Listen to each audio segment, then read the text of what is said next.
Hello guys, ഇന്നത്തെ ഈ കുറ്റിയും പറിച്ചുള്ള പോക്ക് എങ്ങോട്ടാണെന്നായിരിക്കും നിങ്ങളെ ആലോചിക്കുന്നത്. ഗൈസ്, ശരിക്കും ഈ വീഡിയോ എഡിറ്റ് ചെയ്തിടാൻ ലേറ്റ് ആയിട്ടുണ്ട്. ഇത് ഞാൻ ഇൻഡിപെൻഡൻസ് ഡേക്ക് പോയൊരു വ്ളോഗാണ്. ഇൻഡിപെൻഡൻസ് ഡേക്ക് ഞങ്ങൾക്ക് കിട്ടിയൊരു വോളണ്ടിയറിങ് പരിപാടിയുടെ ഭാഗമായിട്ട് പോയതാണ് ഇത്. എനിക്ക് എവിടെ നിന്ന് വോളണ്ടിയറിങ് എന്ന് ചോദിക്കുകയാണെങ്കിൽ നമ്മുടെ നെയ്യാറ്റിൻകര ബോയ്സ് സ്കൂളിലായിരുന്നു. എനിക്കും എൻ്റെ കൂടെ പഠിക്കുന്ന ആൻജോസിനായിരുന്നു വോളണ്ടിയറിങ് കിട്ടിയത്. അവിടെ വേറെ പണിയൊന്നുമില്ല. ഞങ്ങളുടെ ലൈഫ് ഫൗണ്ടേഷൻ കേരള എന്ന് പറയുന്ന NGO ഞങ്ങളുടെ കോളേജുമായിട്ട് കൊളാബറേറ്റ് ചെയ്യുന്ന, കോളേജ് എന്ന് പറയുമ്പോൾ ഞങ്ങളുടെ ഡിപ്പാർട്ട്മെൻറ്റുമായിട്ട് കൊളാബറേറ്റ് ചെയ്യുന്ന രണ്ടാമത്തെ പരിപാടിയാണിത്.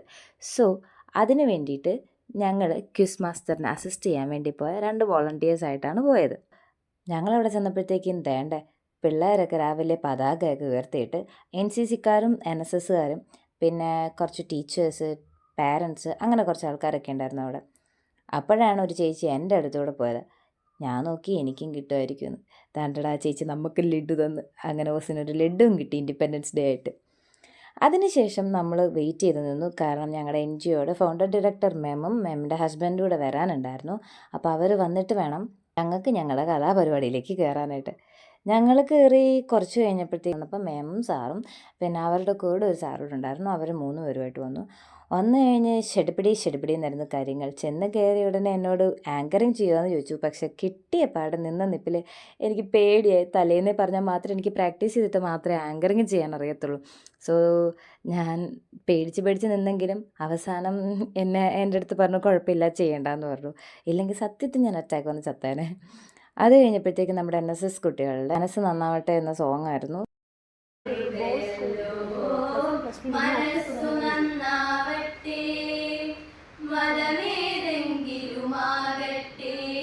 അത് കഴിഞ്ഞതിന് ശേഷം എൻ്റെ മോനേടാ ആ ഒരു കുട്ടിയുടെ പാട്ടുണ്ടല്ലോ, എനിക്കറിയാൻ പാടില്ല അത് എങ്ങനെ പറയണമെന്ന്. സെറ്റായിരുന്നു. ഞാൻ ആ കുട്ടിയുടെ വോയിസ് ഇവിടെ കൊടുക്കുക, നിങ്ങൾ കേട്ട് നോക്ക്.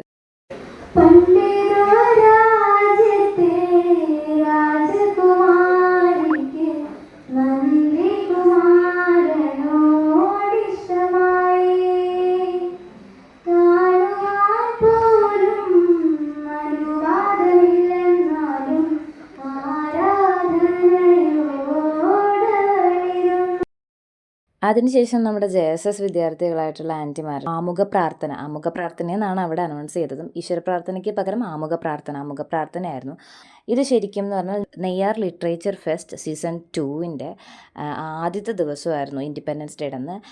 അതിനുശേഷം നമുക്കത് കുട്ടികളൊക്കെ ക്വിസ് കോമ്പറ്റീഷന് വേണ്ടിയിട്ട് തയ്യാറായി നിന്നു. ആക്ച്വലി ഈ പിള്ളേർക്ക് ഭയങ്കര അടിപൊളിയായിരുന്നു കേട്ടോ. നല്ല കമ്പനിയായിരുന്നു. അതിൽ ഞാൻ ഈ സൂം ചെയ്ത് കാണിച്ച പയ്യനുണ്ടല്ലോ, അവൻ ആക്ച്വലി ഭയങ്കര കോമഡി ആയിരുന്നു. ഓരോ ക്വസ്റ്റ്യൻ ചോദിക്കുമ്പോൾ അവൻ എന്നെ നോക്കിയിട്ട് ചോദിക്കും, ചേച്ചി എന്ത് ചോദിച്ച ആൻസർ. ശരിക്കും പിള്ളേർക്ക് ഉത്തരം പറഞ്ഞു കൊടുക്കണമെങ്കിൽ നമുക്ക് എന്തെങ്കിലും അറിയണമല്ലോ. എനിക്കും ഒന്നും അറിഞ്ഞുകൂടായിരുന്നു. അങ്ങനെ പിന്നെ പിള്ളേർ തട്ടിയും മുട്ടിയൊക്കെ എന്തൊക്കെയോ കാണിച്ചു വെച്ചിട്ട് അവസാനം സംഭവം കഴിഞ്ഞു. ഈ എണീറ്റിരിക്കുന്ന കുട്ടിയല്ലോ, ഇവർക്കായിരുന്നു ഫുള്ള് എന്ന് വെച്ചാൽ എല്ലാത്തിനും നമ്മൾ ആൻസർ ചെയ്യുന്നുണ്ട്. പക്ഷെ സെറ്റായിരുന്നു കേട്ടോ. നല്ലൊരു എൻ്റെ ഡിഫറെൻ്റ് ആയിട്ടുള്ള അനുഭവമായിരുന്നു. അങ്ങനെ അവസാനം ഞങ്ങൾ മാമിൻ്റെയും സാറിൻ്റെയും കൂടെ പോയി ഫുഡൊക്കെ കഴിച്ചിട്ട് ഞങ്ങൾ നേരെ വീട്ടിലേക്ക് പോയി. അപ്പോൾ ഇത്രയേ ഉള്ളൂ. ടാറ്റാ.